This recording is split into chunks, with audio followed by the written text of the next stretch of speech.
Hey guys, this is Sean Waller, also known as Showing Your Realtor. Yo! Continue to educate yourself because this business is always evolving. Just continue to learn.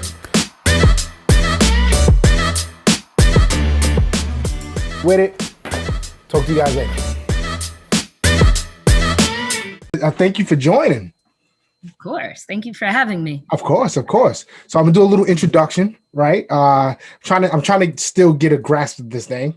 So welcome to the Free Game Podcast, right? I'm Sean Waller, also known as Showing Your Realtor. Today I have one of my favorite attorneys. I'm saying that out loud, Crystal. I have my favorite real estate attorney on, Crystal Young. I don't want to butcher your law firm's name, so I know I'm gonna say it wrong, so I'm not even going to say it. So can you give me a little introduction? Yeah, definitely. Sean, first of all, thank you for having me. Thank you for calling me your favorite. That means so much to me, of course, because you are one of my favorite real estate agents. So thank you so much. The feelings are mutual. So my name is Crystal Young. I am a real estate attorney with the law firm of Suris and Associates. The firm is located on Long Island. We represent buyers, sellers, banks all over the state of New York. So that's enough. That's enough? That's it? That's enough. I can go on and on. You know, I have a cat. I have I talk about my favorite water. We can definitely get into that. The more we go on to it, we can get into that. I have to know the cat's name. What's the cat's name? Tyler, actually. Tyler. And he's actually 20. He's 20 years old, like human years. 20. Wow. I know, crazy. Tyler's been around for a while, huh? Right? 20 years. Tyler's just keep on ticking. He's not going nowhere. He just popped up right next to me. He's not going anywhere. Yeah, good. We need you to stay around a little bit longer, Tyler. Definitely. Yes. So, Crystal, today we actually closed on our first deal together, which was an interesting one, nonetheless. But I'm glad I was able to go on that ride with you. You made it so smooth. My buyers are over the top. In love with the home. They're living the American dream now. I'm pretty sure they gave you a little background, so I won't go too much into that today. Anyway, so I started this podcast for a few reasons, right? I'm always getting questions from different buyers, sellers. When they come to me, they always ask, how do they even know, what do they look for in a real estate attorney? And how did they start the process with a real estate attorney? So if you don't mind giving me a little bit of insight, someone is looking for a real estate attorney. They call your phone. What is the first thing Crystal's telling them? Yeah, so the first thing I do, actually, I ask them where they are in the process and also their experience, So the first thing I personally want to know is it their first time, because, if I have a first time home buyer, I treat them or respond to questions a little different than if it's their second time or third time, or if they're an investor purchasing a home. So when a buyer comes to me, first I ask, is it your first time purchasing a home? Most times, yes, it is. I congratulate them because it is a big deal. I like to make them understand it's a very exciting process. Can you hear me? I can hear you. It sounds like your video is like freezing in and out, but I hear the audio. But I think we're back on track now. So definitely. So the conversation should be a little different between a first-time home buyer and someone that's more experienced. Yeah. The first-time home buyer, I work with a lot of first-time home buyers, and the experience is always different, right? It's more exciting. There's always more, at the closing table. It's just you can never. If you haven't been there, you can never really express the feeling, right? So now one of the toughest things in this market, especially in this market right now, is for first-time home buyers, is I feel like the process is a little rushed for them now.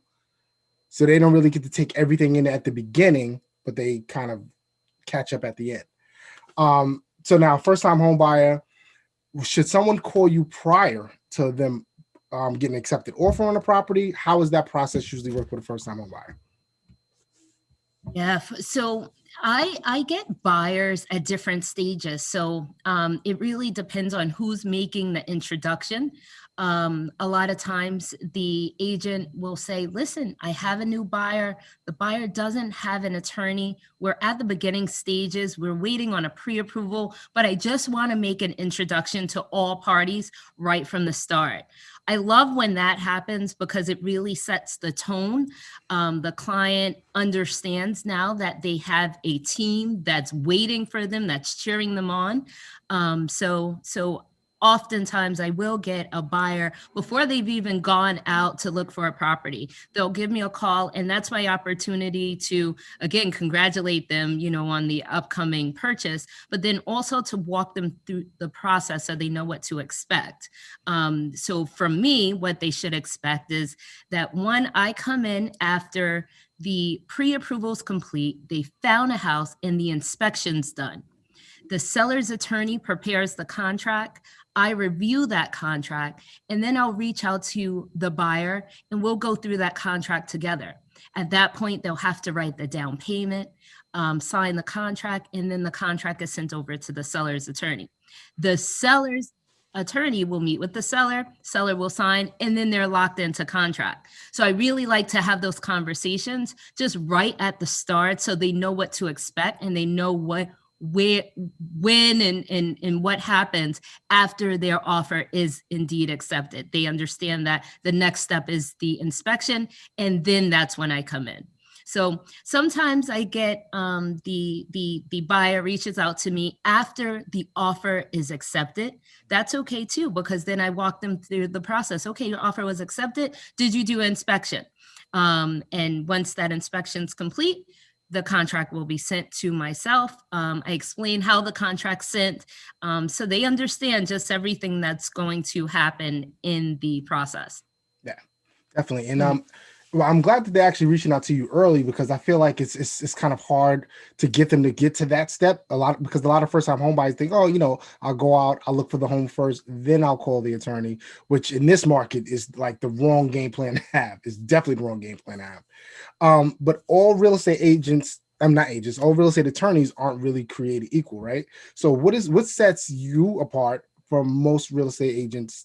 I keep saying agents, most real estate attorneys that are out there right now, because you have an amazing team that work with you as well. So shout out to Angela, shout out to Anne Marie. I'm not sure if I'm missing anyone on the team, but those are the two that I've been working with.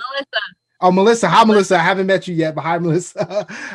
So yeah, let the audience know why is it so important to have a real estate attorney with a team? Listen, it's so important to have a real estate attorney with the team because we are often at closings. Sean, you and I, we had a closing today. The closing took a little time. We're waiting for funding approval. We're waiting for wires. So during that time, I'm with the client, making sure they feel comfortable. They're signing documents. I'm giving them my undivided attention. But at the same time, we have contracts coming in. We have clients that have questions that they need answered. There were some accepted offers. So, they wanted to get in contact with the attorney. So it's very important to have staff of paralegals that are there to help. So I thank God every day for Angela, Anne Marie, Melissa, we have Jasmine. They all help me every day when I am in closings and contract signings, just on a conference call, because our clients are still getting that attention when they can't reach me directly, which is like super important. Just in terms of background, I worked as a paralegal for 10 years before I decided to even go to law school. So really? I didn't know that. Yeah, absolutely. Wow. Yes. So that's actually what made me want to go to law school, because I was doing all the attorney's work. I was like, you know what? Listen, it's time. It's time 10 to go years for it. and now let's go for it. So for sure. So a lot of times, and most times, I know in the case of my firm with Melissa, Angela, and the rest of the team, Anne Marie and Jasmine, I mean, they've done this. So, and a lot of times for many, many years. So speaking to them is as great as speaking to me, because, they have those years of experience that you want when you're working with a real estate attorney. So yeah, it's very important to have a good team, so you get your questions answered right away. Right away. And that's Like I said, in this market, you need that, especially like an agent like me, because I like to be in the loop with everything. So, but let's go to the background. So you said you were paralegal for 10 years prior to you getting your license. What law school did you go to? Toro on Long Island. Yeah. Okay. Mm-hmm. It's funny because, you know, the questions asked, well, what law school? For me, it was like really one law school because I worked full time. So I worked full time. You don't have a lot of attorneys that's going to school and working full time. That's to your detriment. Yeah. That's amazing. That's a lot of dedication.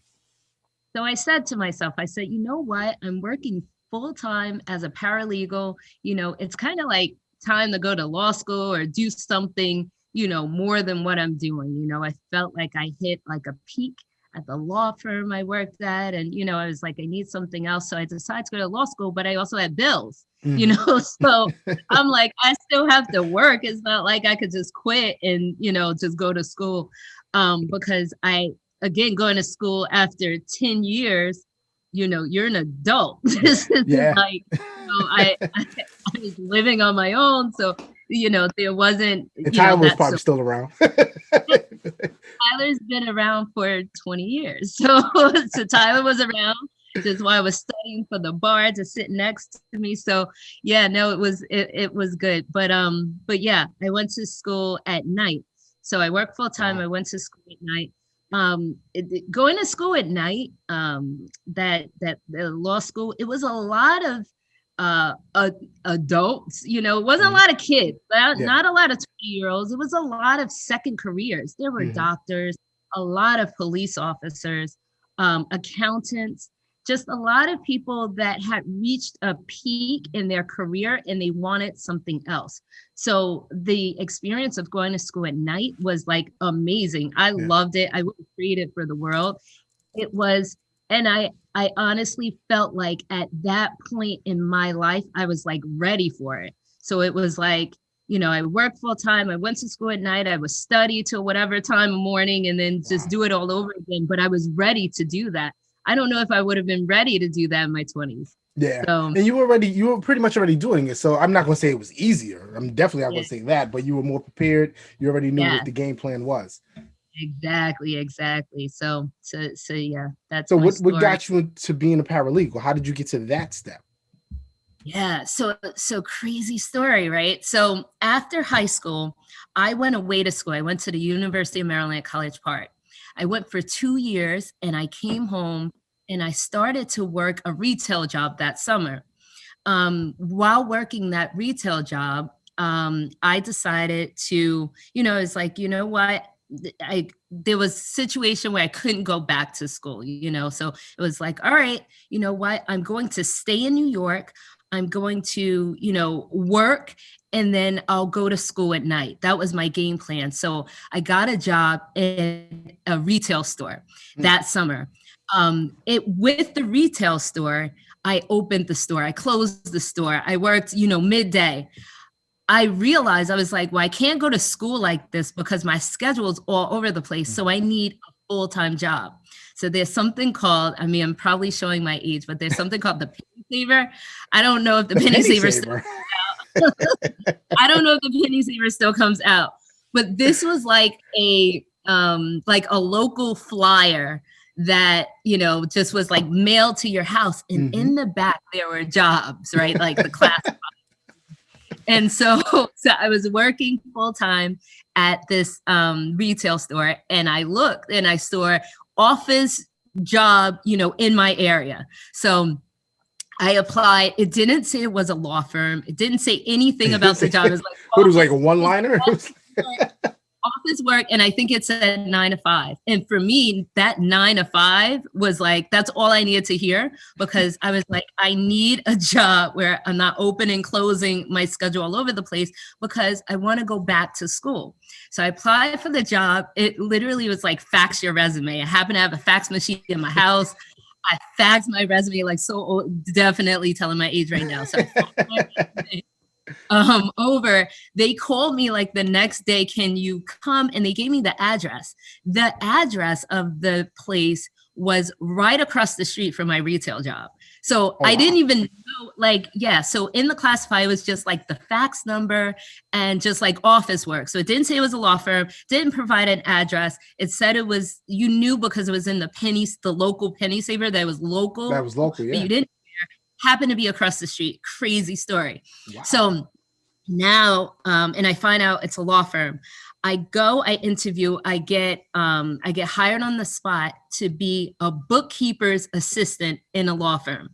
So I was like, oh, this is 9 to 5, no problem. So now I work the 9 to 5, but then I don't apply to school right away. I just work the 9 to 5 and I work my retail job at night and on the weekend. So you kept the retail job? I kept the retail job. So now I start working 9 to 5, and then I'm like, you know what? This is like a career. So I make it from being a bookkeeper's assistant. Then I became like a paralegal assistant. Next thing you know, they're like, okay, now you're a paralegal. Next thing you know, I'm a managing paralegal. So I just kind of, worked my way up at this law firm. And I felt like that was my career. So I was like, I'm a paralegal. That's what I'm doing for the rest of my life. And I also, I'm working this retail job. And at that point, I started to work as a makeup artist for the retail. I was like, you had your hand in everything at one point, huh? And I loved it. So I did all of that for 10 years. I was like, you know what? I'm a paralegal, I'm a makeup artist, and this is what I'm doing. But so remember, I said I went to school for only 2 years. Mm-hmm. So at year 8, at the law firm as a paralegal, I said, you know what? I just want to go back to school to get my bachelor's. That's all I wanted. I was like, I'm still a paralegal, whatever. I just want to get my bachelor's. So once I enrolled in school, all my credits transfer, everything, all I needed to do was 2 years and really like a year and a half if I went through the summer. So I was like, I'm just going to do that. Once I got in school, I love school so much. I was like, I'm going to law school. Just randomly, I'm going to law school. I'm going to law school. I kind of had it in the back of my mind because I was doing all the attorney's work. Mm-hmm. And I just felt like, I wasn't, I was doing litigation at some point. So I would do like the motions and then the attorneys got to go to court to argue the case. And I was like, so you weren't a paralegal in a real estate law attorney. You were doing, what kind of law were you? I was doing real estate, but I was doing foreclosure. So I represented banks. So I represented banks and foreclosure actions. So like the big banks, the biggest banks you can think of that were foreclosing on people's homes. And so, that's actually how I got into what I'm doing now, because that completely sucked. Yeah, that's tough. That's tough. Wow. Yeah. Okay. But I was in litigation for a while. And then that litigation, you would do all the paperwork, the motions, all of that. And then you'd send the attorney off to go to court to argue the case. I'm like, I want to go to court. So I was like, why can't I go to court? I did everything anyway. And they're calling me anyway, asking me what they should say. So I was like, I want to go to law school. So that's what happened. So once I got back in school to get my bachelor's, it was so just fun at that point. I was like, well, I'm just going to go to law school. So I went to law school and it was great. It was great. You are a hustler. You are, and that explains a lot about you. You are a hustler. All right. Well, like I said, story. I haven't told that story in a while. I told you this was going to be a little different. I already know the pet's name. I know Tyler. Me and Tyler are cool. I know everything already. So let's get back into real estate, right? That's why we're here. But so there's a huge difference between representing the seller in the transaction, representing the buyer in the transaction. Right. You already explained the buyer side, like the initial phone call, how that works. Now back to the seller side. What questions are usually asked when you're representing the seller in the transaction at the initial phone call? Yeah. So the seller just really wants to know how much money they're getting. It's just about the bottom line. That's all I care about. No. So representing the seller kind of runs the transaction. And so the seller's attorney prepares the contract. That's sent over to the buyer's attorney.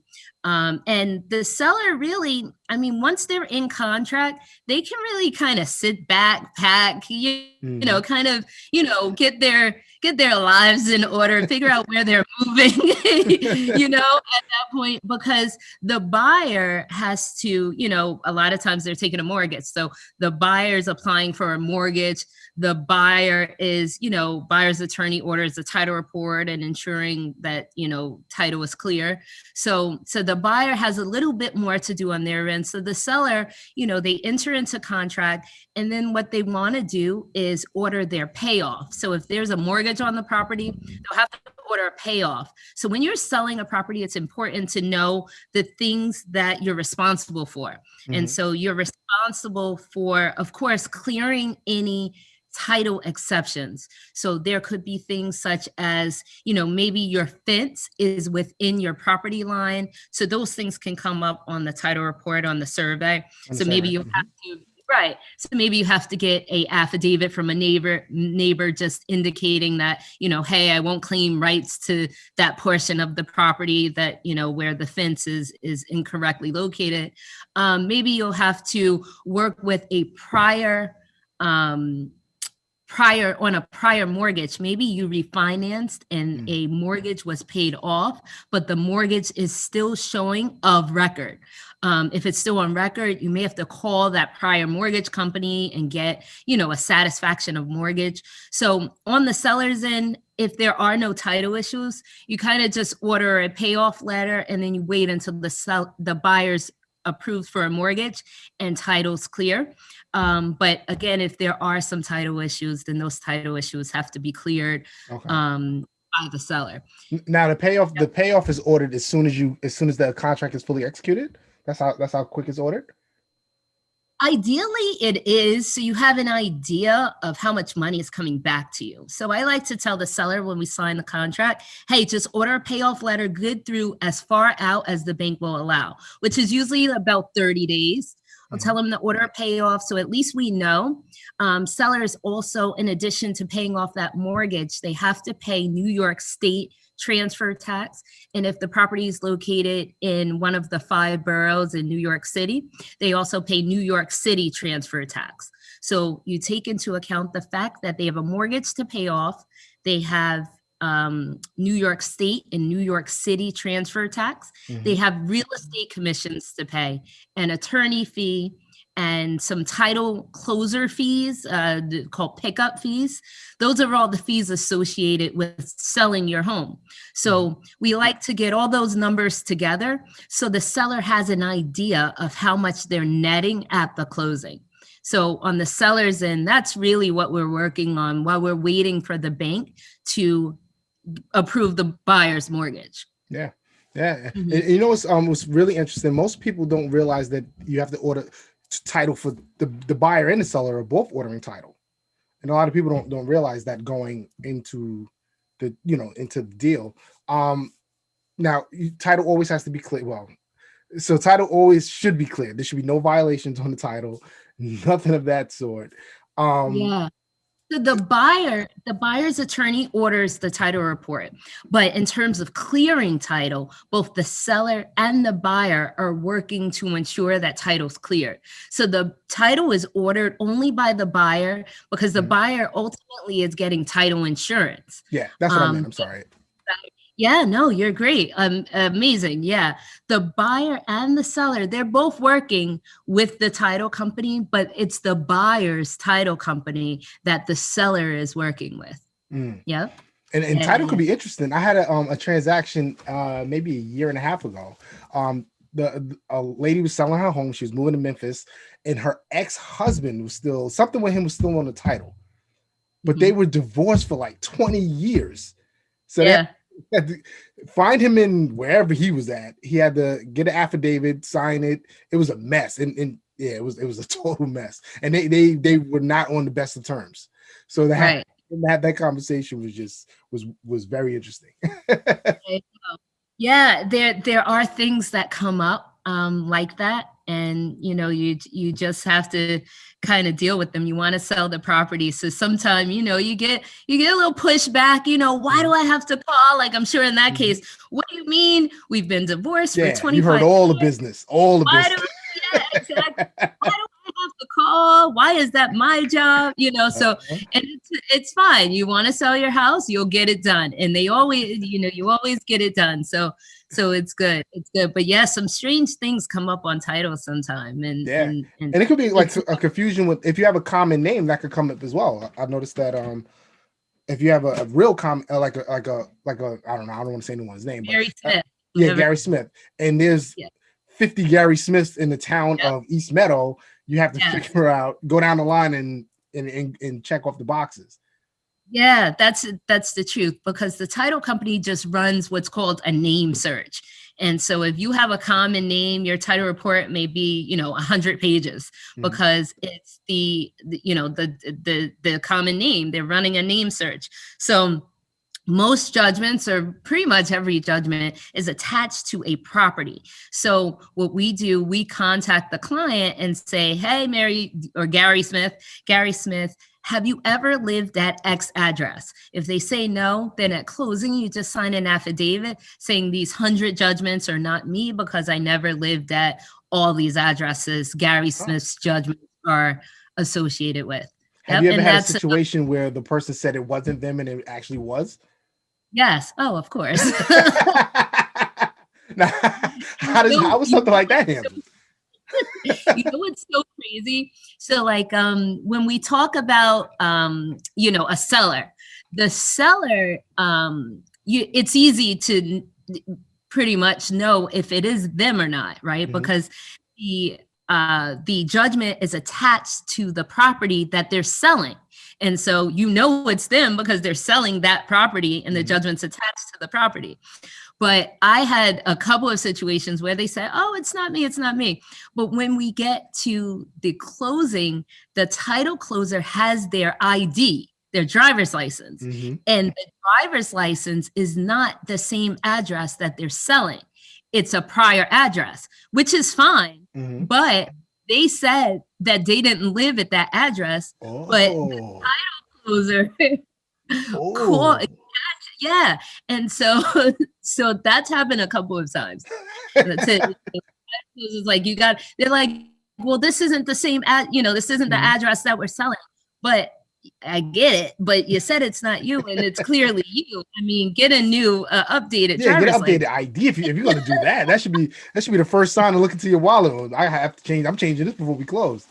So so what happens in that situation? Is the closing postponed? Like, how did he that? Yeah, no, not necessarily. A lot of times judgments, because things such as like parking tickets become judgments, or red light tickets now become judgments. So a lot of credit cards, become judgments. Support, stuff like that. Yeah, things like that. So a lot of times, or most times, the judgments that are not attached to the actual property that's being sold are minor judgments. So anytime that's happened, it's been like an old credit card, because remember, these are like, it's attached to an old address. So it's like an old credit card, it's an old parking ticket. And so what the title company usually does is collects double.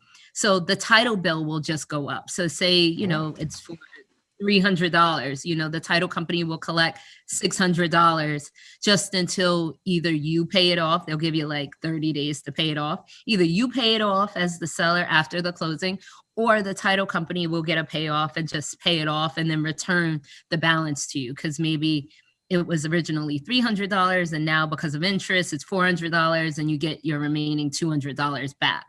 Wow. Yes. Okay, that's good. So we always, so listen, if you're going to lie about if you're going to lie about something, make sure you cover those tracks before you close. Yes, absolutely, for sure. That's interesting. I didn't know that. Yeah, that's funny. Definitely. So now back to the real estate contract itself. So now both parties enter into contract. There's a closing date that's stipulated in the contract. Now you usually have 45 days to get the commitment. Right. Right. You have the commitment. Now you're close to the closing date. What I like to explain to my buyers or whoever prior to going in, I'm like, listen, you have an on or about date. So you have a 30-day window that you can stretch out this deal if you need to. Now, so now you exercise that on or about date. You're past that window. What's next? If you're having issues with funding, something comes up, what is the next step for someone after that on or about date? Okay, so after the contract, what we say expires, quote unquote. So you have an on or about date. So just to explain what an on or about date is, if you have a contract with an on or about date of, say, today's date, February 18th, right? Your contract is on or about February 18th. Say you're purchasing a property, you're clear for a mortgage, the seller is still living there and not ready to go. The seller may say, listen, I'm going to exercise my right to extend the date another 30 days. That's what on or about means. On or about means you can close anytime up to 30 days after the stated date in the contract. So if the stated date in the contract is February 18th, both parties have until March 18th to close, right? So if the buyer is ready to close and say the seller isn't ready to close, now we're at March 18th, the buyer can serve, or the seller also, either party can serve what's called a time of the essence letter. That time of the essence letter demands a closing date. So you want to send it out at least 10 days out. Most attorneys like to send it 30 days out. And so this is actually... You would give it another 30 days? I didn't know you could stretch it out that long. You can stretch out as long as you want. Yeah. Oh, wow. And so the party that's serving the time of the essence letter can, a lot of times the seller understands that it's really just the bank that's causing the delay. So the seller is going to, maybe serve a time of the essence letter giving 30 days. Minimum 10 days, because you want to, what case law says is that you have to give a reasonable time. A reasonable time is not 5 days. It's not really 7 days, at least 10 days. You can serve it 10 days, 15 days. Now, the attorney always is going to reject the letter. They're going to say, listen, you know what's happening here. My client isn't intentionally delaying this. My client has the same interest in that they want to rid themselves of this property or, proceed with the purchase of the property, but depending on what side they're on. But there are obstacles that are in the way. So the attorney will reject the letter, but that's definitely a means of accelerating the closing, serving a time of the essence letter. Now, when that date comes up in the time of the essence letter, even if it's rejected, you can then, if you're representing, say, a buyer, right? The buyer serves the time of the essence letter on the seller. You can then demand the return of your down payment back, saying, listen, you're in default. I gave you another 10 days, 15 days. I want my down payment back. I want to get out of this contract. Most buyers aren't going to do that. They're just going to wait because usually the seller wants to sell the house. Usually it's a case that the seller just needs a couple of more days just to get, the last bit of things together in terms of maybe moving, maybe closing on their new home. So a lot of times a buyer isn't going to walk away.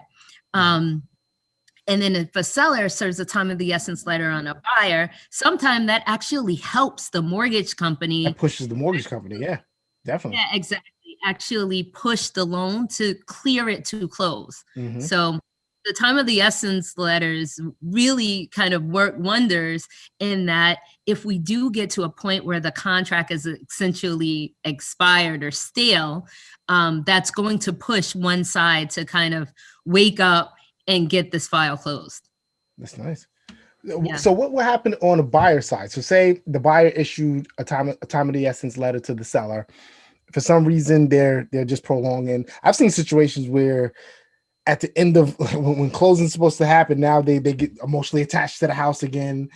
I don't know if I really want to sell it. Maybe we shouldn't have done this, blah, blah, blah. Yeah. Now the buyer's rate lock expires, right? Can they demand, or I'm pretty sure an attorney like you, Miss Crystal Young, would say, listen, someone's paying for this rate lock extension. Would you put that on the seller? And have you ever had any success at getting them to pay for that rate lock extension?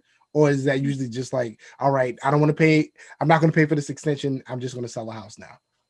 Yeah. So there's really nothing in the contract that demands that if a seller has to pay,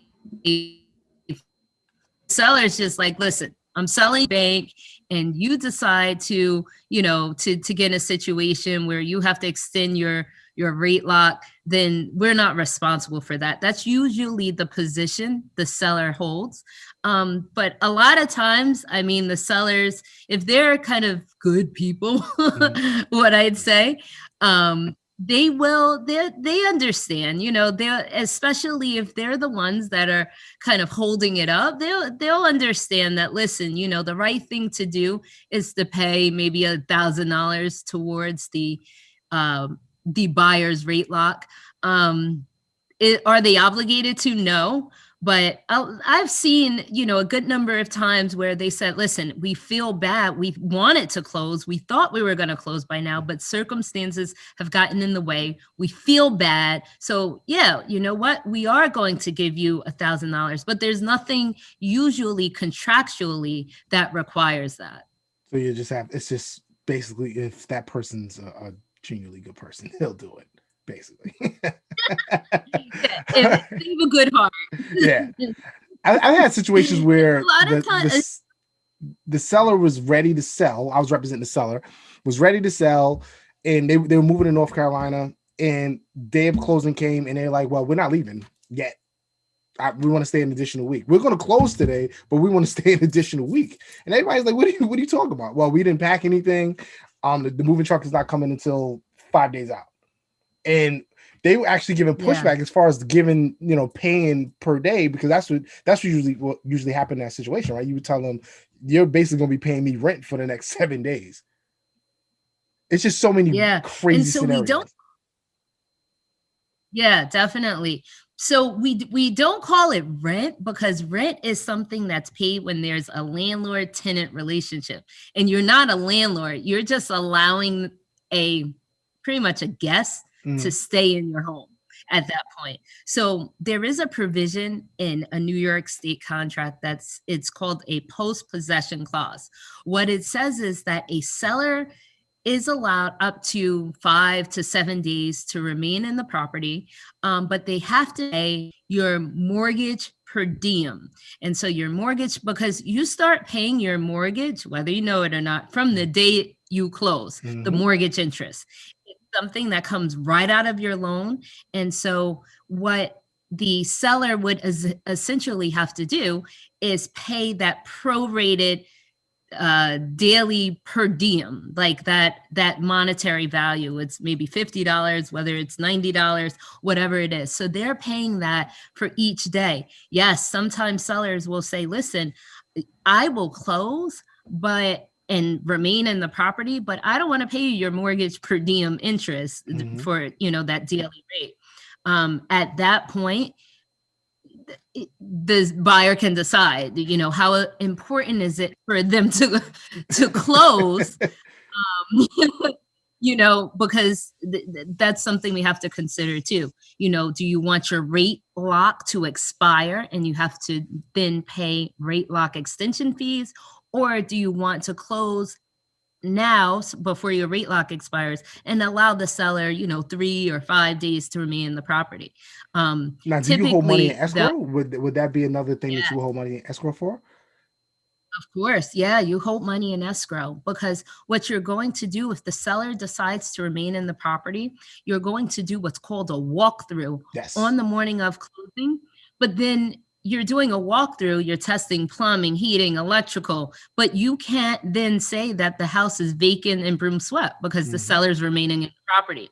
So now you do a second inspection of the property once the seller moves out. And that's the importance of the money that's held in escrow, such that if you go and do that inspection, the seller has left, trash in the garage and the attic, and then you have to pay for dumpsters and things like that. That money comes from the escrow account, the seller's attorney's escrow account, to reimburse you for what you had to lay out as a result of the seller's negligence. Wow. Yeah. This is all so much information. It's a lot to take in. I don't know if you have experienced this in the past few months, especially with this crazy market, these crazy numbers that are going out, right? So people offering $30,000, $40,000, $50,000 over asking, and I'm noticing a lot of people are waiving appraisal contingencies. I know, which is that's nuts. Yeah. To me, that is absolutely nuts. It's nuts. So it's crazy. Do you have you had a situation where, so say that they went over $30,000, the appraisal came back and it was a $20,000 difference? Has the buyer actually been obligated to come up that 20, or like what is your experience been in that situation? Has the sellers pretty much like, you know what, I'm not going to make you come up $20,000 out of your pocket. We'll have even ground, or because you're in this every day. So what have you seen when people waive they appraisal contingencies? I know it's they're crazy. Waiving appraisal, they're waiving inspection, they're waiving error. Like, this is nuts. I know, this is the market we're in. Of course, as an attorney, you don't like this at all. This is not something we've really experienced in the past, that buyers are putting in offers well over asking and then saying, well, I'll pay the difference no matter what the appraisal comes back at. This is all, and I've been doing this for a while. Age yourself. We're not going to age yourself. We've only been doing this for 5 years. Right, exactly. So I've been doing this a while, and this is definitely new.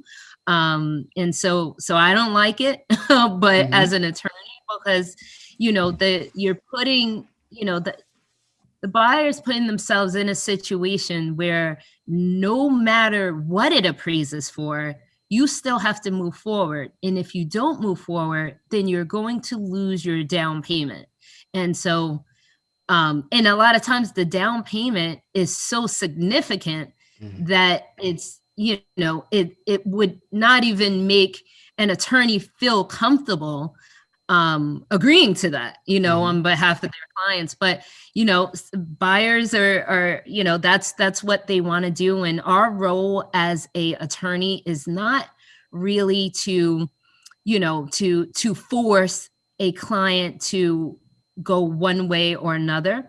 It's to really explain and educate, what the ramifications would be in the various scenarios. So I've had clients, and think I'm in, knock on wood, been very lucky that the house has appraised, or that it came very close to the dollar amount, and like all parties are like shocked, like, oh my, I didn't think it would, but thank God it did. And so that's been the experience recently, that and if it didn't appraise, they were prepared that it would appraise for what it appraised for. And so they were prepared to come up an extra 10,000. I haven't had a situation where there's been such a shock that they're like, whoa, this property appraised for, $100,000 less. We weren't prepared for that. Have not had that yet, thankfully. But it's, you're definitely taking a gamble. A risk. So I don't like it. You have to be prepared if it does come well under, to be prepared to potentially lose the down payment. So it is like gambling, and I'm not a gambler. So no, neither am I. I like having my money. I don't like playing with mine. No way. I had a client yesterday that went $60,000 over the asking price for a house, and I said, bro, this is not going to appraise. I get it. You've gone through this. You keep losing out your bids. You're going through bidding wars. Don't do this to yourself. It's not worth it. It's really, really, really not worth it at the end of the day. But they listen to me. Thank goodness, because no way this thing was going to appraise $60,000 over the asking price. No way. And what's crazy is I've been, remember I was on the other side of this in the foreclosure. So when the market crashed, I was like in the midst of working and representing banks in foreclosure actions, and it was so just a terrible time for like a lot of people. And so that's something that I think about a lot when the $60,000 over asking and things like that.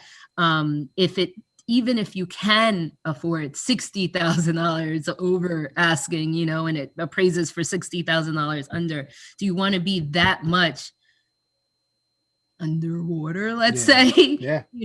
In the case of what happens if, the what ifs, because eventually everyone thinks I'm going to be in this house forever. Nothing's ever going to happen, but life happens. And exactly. You know what? You never hear from a real estate attorney's point on this matter. What do you, because you've seen the other side. What is your projection of this crazy market that we're in? Because it's going to go south eventually. Yeah. Do you see like those foreclosures happening again? Do you think a lot of people are just going to be underwater? Do you think this bubble's just going to just pop? What is your take on that?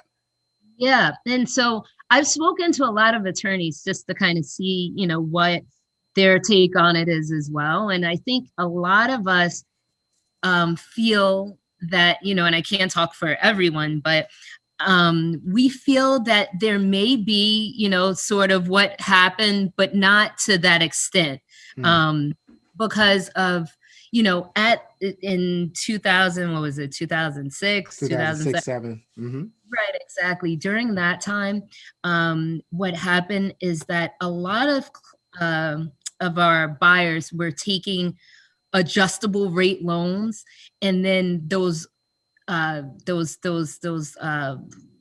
interest rates started to adjust at year 5 or 6 or 7 or whatever it was.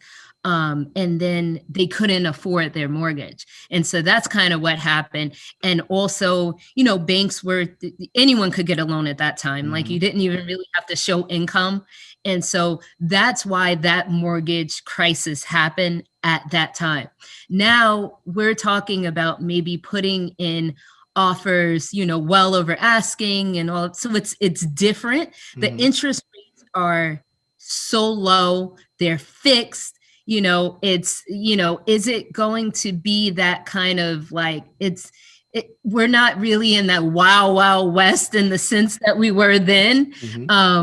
In that again, anyone could get a mortgage, and you didn't even have to show income, adjustable rate loans, all of this. You kind of was waiting for something to happen. Yeah. Yeah, you knew at some point someone wouldn't be able to pay their mortgage because they never even had to show income in the first place. Now the banking industry is so regulated that, I don't think it's ever going to get to where it was, but there's a chance that, what they say, what goes up must come down. Perhaps, but knock on wood, I just don't think it's going to be as, horrifying as it was back in those years past, because we're kind of doing things a little different. It's really just this appraisal thing that really creates that uneasiness for us, because we know, like you said, Sean, there are situations that occur that, now it's time to sell your house, but now you're underwater. Yeah. We foresee, more short sales and things of that nature. Mm-hmm. Yeah, well, I'm glad to get your take on that, because I've never heard a real estate attorney actually give their perspective. So thank you for that, for your insight, because you've seen all the cycles. Well, to get back on a happier note. Yes. So I met Crystal, right? Well, let me tell you how Crystal came in my social media sphere. Whatever. So I'm going through social media, and I keep seeing these boomerangs. I'm like, who is this real estate attorney? Every time I'm seeing people posting these boomerangs, I'm like, I gotta get in one of these boomerangs. I'm not even a boomerang guy. That's not even my thing. But I gotta be in the mix, right? So I said I have to reach out to her. I think it's been almost a year. I think we met each other it was right before COVID, right? Yes, definitely. Yeah, and we just started like really doing business now, but how did you start on your social media journey?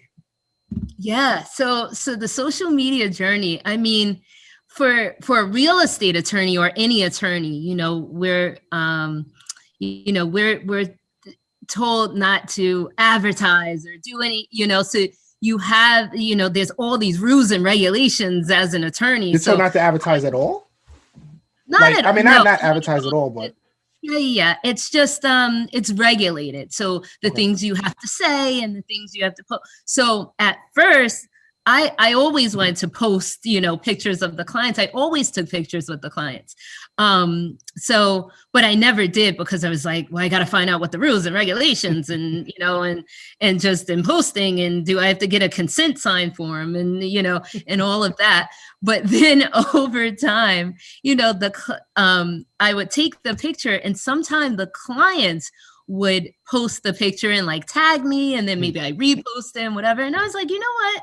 And so it started really with pictures. So I would just post the picture of me and we pose, whatever. And then when Boomerang came out, I think I just did it with one client, and we posted a Boomerang and we were just doing it. And I was like, that's fun. Next thing you know, I was like, maybe I'll attach this to music. I downloaded an app, and I would download music, and then I would attach it to music and post it and write a little thing. And so now it's kind of like a gift to the clients. Yeah. Like the clients look forward to it. Do they come in looking for that? Sometimes, if they know that I do it, a lot of times the agent gives them, or maybe the mortgage professional, whoever referred them over, sometimes give them a heads up. Like, listen, don't show up to the closing with sweatpants because Chris doesn't want to do the Boomerang. And they're almost showed up in sweatpants today. So good thing I didn't show up with sweatpants. Exactly. So they'll give them a heads up. I never really say anything, but sometimes they're like, I'll say, all right, so now we do this thing, and we'll, go up front and take and do the Boomerang. And then they're like, oh, Sean told us that, you were going to want to do something like this. So it's cool. You saw today in our closing. It was great because, I asked the client, well, what song do you want me to use that is fitting for how you're feeling about buying your first And that's a home. great touch. You just started doing the songs, right? I don't think it hasn't been that long. Right, exactly. Now listen, with TikTok, I mean, shout out to TikTok. It takes me a half a second just to post, add a song, do a search for the song, and then I send it to the client right there in like 30 seconds after we do it. And they're always so excited. Like, I love when they're like hitting play as they're packing up and they're like just watching it. The kids are like all excited. So that's like that. I mean, that literally is like icing on the cake for me. It's like, not only did they buy their first home, or they just sold their home and they're moving, to retire in Florida or whatever. It's like, now to see them, smile and like do a little dance with me at the end to like celebrate that they just closed, that like, it really just like makes my day. It's like my favorite part. So yeah it just happened, just over time, it just turned into a thing. So now you're the Boomerang attorney. Now I'm the Boomerang attorney. I know what's so fun is sometimes, you don't always know who's following you on social media, and so sometimes I'm in a I show up at a closing and the other attorney will say, oh my God, you're the attorney that does the Boomerang. They recognize you as the attorney that does the Boomerang. And they're like, they'll either say, oh, don't ask me to be in it. By the time we get to the end of closing, they're asking for it. That's the best part, to get everyone, because the clients, of course, you want the clients in when we're celebrating, but for the buyers, let's say, to have the bank attorney in the Boomerang, both realtors, the seller, because that's something they're going to have forever. Like, when do you ever have a picture with the person you just bought their house? The seller, the bank attorney, the title closer, you'll never remember these people in 30 years. But now you have Boomerang. So that's kind of like my gift, and it's fun, and I like it. And it, for me, it's memories as well. So yeah, that's amazing. Now, do you actually? Well, you only put them on your story, so you don't really like keep those for too long. You don't archive them too long. What is Yeah, no, they're all archived. They were all in my Instagram. Yes, and now I'm doing more hard posts, so we can always look back. But they're all in my phone, so I got to put them on the flash drive. They're all in the cloud. You know what's very interesting, and I'm not sure if we had this conversation already. We met prior to our conversation last year at a closing. I think you represented the buyer on that side. I represented the seller. I don't know if you remember that. It was with another agent, Jim. Jim was she was the agent representing the buyer on that one. Okay. And it took me forever to realize. I'm like, I know I seen her. So this is before you was doing boomerangs, by the way. So this, I was like, I know I seen his face before. I was like, oh, that was her at the closing. But it's crazy how like this comes full circle. It really does. The boomerang was fun too. Yeah. You were in the boomerang today, so I can't wait to post it and tag you. What is your real estate journey going? Not real estate journey. What is your social media journey? Like, what's next for Crystal Young? Just in general, like, what's the next step? Yeah. So with regard to social media, I mean, you and I just had a conversation about this. I love what you're doing with the podcast. I think this is amazing. So I'm so proud of you that you're taking the next step. For me, with real estate now, and as it relates to social media, I want to now move from. I'll always do the boomerangs because of obvious. You can't go away from it. You have to. But now I really want to give more value to everyone, and free game, Crystal. That's why I call it the Free Game Podcast. Yeah, no, it's true. It's true. Yeah, because you really see it's not, for me, it's not about becoming some internet sensation or anything like that, social media, mogul, but it's really about, now you just kind of want to educate, because these are the conversations, Sean, you and I are having about, what are the next steps in the process? What's the role of an attorney? Those are things that people really don't know. A lot of times, the first time you're ever interacting with an attorney, unless you've been in trouble with the law, is really, you know what I mean? Like you really don't have a need, let's say, for an attorney until something happens. So now, when you go to buy a house, a lot of times it's the first time you're even working with an attorney. So why do I need an attorney? One, because, am I in trouble? No, I don't get it. I sign contracts all the time, your cell phone contract and all of this. I don't need an attorney. Why need an attorney to buy a house? So I want to kind of talk about those things, and also to show that attorneys can be relatable. I didn't even think that an attorney could be relatable before I started personally working for a law firm. Like, when I started working for a law firm, I was so intimidated. I was like, oh, I'm working with attorneys, because, you get that image of stiff and, suit and always serious. Yeah. For sure. So I just want to make it as comfortable as possible. A lot of times, people maybe make fun of me, my, people in my office. I'm like, yeah, girl, and they're like, yeah, girl, so when I'm talking to them, sometimes, I'm like, yes, like, just almost like they're, like we're friends, obviously. I have a very important role in making sure you're legally protected, but I also don't want to talk to you all stiff. It's not even my personality to do so, so we're just I'm going to get the job done like any attorney, but we also can talk, and you can talk to me and like, yeah, girl, listen, I'm stressed. And I'm like, girl, I get it, because when I bought my house, I was stressed too, and to like have those kind of conversations that are, just very,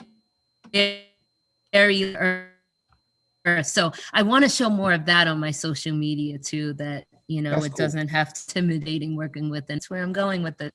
That's cool. I can't wait to see that journey. You're going to be amazing at it. I know you're going to be amazing at it. Just that smile is so like welcoming. It's going to be dope. I can't wait to see the journey with that stuff. I really can't. You know, is a question I was like, I have to ask Chris. Following you. Sorry, I didn't mean to cut you off. So I'm not sure if this conversation has ever happened to you, but it's happened to me a lot. So you have a couple, right? They're not married, nothing like that. They're purchasing the property together. Yes. They're going into this thing together. I've always had people pull me to the side, like, Sean, come here, let me ask you a question. Or they're purchasing it together, but there's only one person on the mortgage. I think you know where I'm going with this. Yes. They always ask, like, how do I protect myself? Because this may not last forever. You're not wishing that it don't last forever, but things happen. Yes. And I always tell them, listen, you can put yourself on the deed. Yes. How does that process usually work for someone to go on the deed?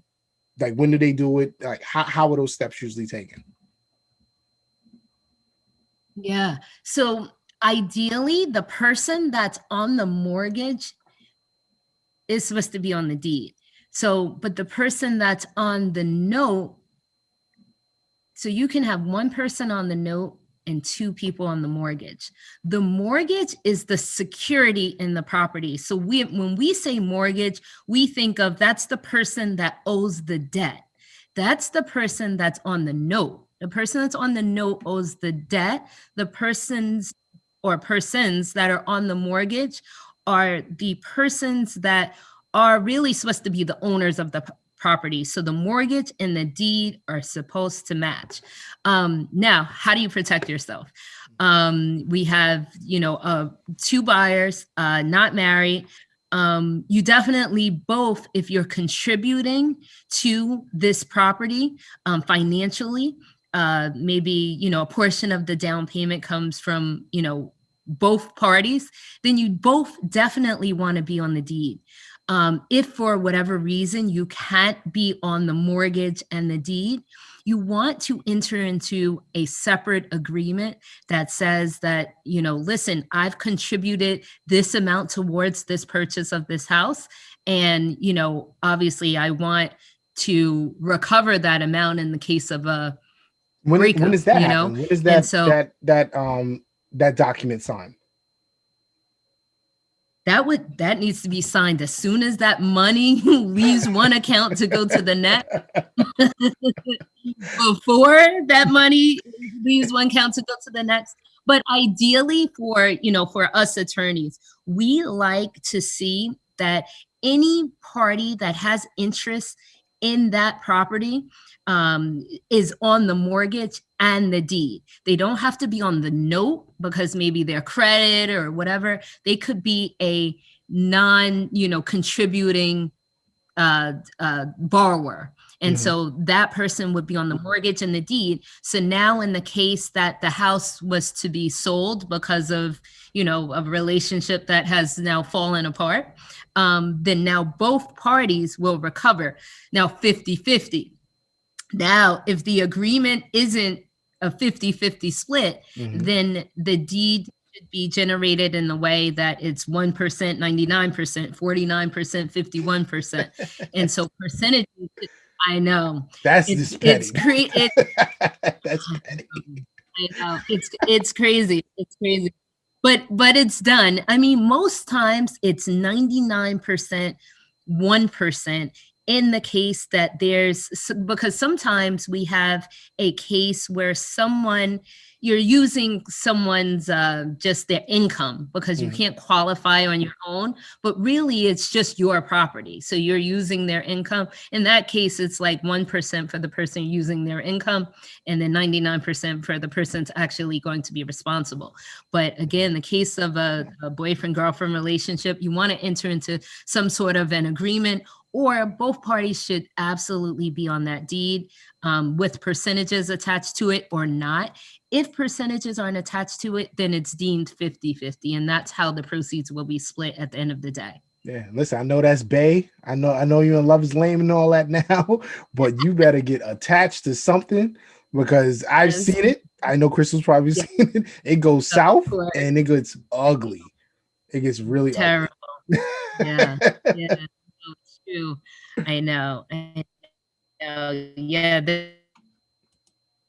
there are so many stories where, when you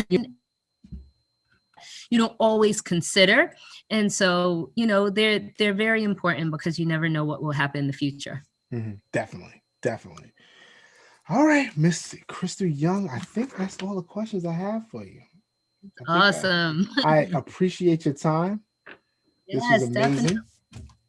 Awesome. Sean, I'm so proud of all that you're doing. Good luck with your podcast. Good luck with your real estate. You're out here killing it. And I'm so proud of you. Keep doing it in any way I can be of assistance. Of course. I will listen. Once this whole COVID thing is over behind us, hopefully soon, I want to do maybe some seminars with you, maybe some first time home buyers. We could get in front of, we could get in front of some people and really teach them about just this thing called real estate, right? So they can start generating some generational wealth and really start ownership. I'm all about ownership. I want everyone to own as much as they can, if they can afford it. And if not, we'll, get to those steps eventually. But thank you. I'm so proud of you as well. I had my first Boomerang today. I'm like submitted in like the Hall of Fame. I'm taking it. Definitely. So make sure I tag you. Thank you. Well, tell everyone how they could actually reach out to you if you're looking for a real estate attorney. I recommend Crystal all the time. All the time. She didn't pay me to say that either. She's the best. How can they reach out to you, Crystal?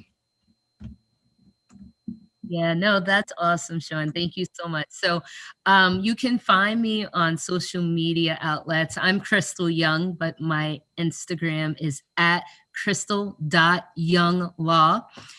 You can also reach me at my office, 631-423-9700. I'm crystal@surislaw.com. And so, yeah, you can always DM me if you follow me on Instagram, and I always will respond. So thank you so much again, Sean. I appreciate you. You're welcome. Thank you. And I'll be talking to you soon. Okay. Sounds good. Thank you so much. Bye. You're welcome. Bye, guys. Bye.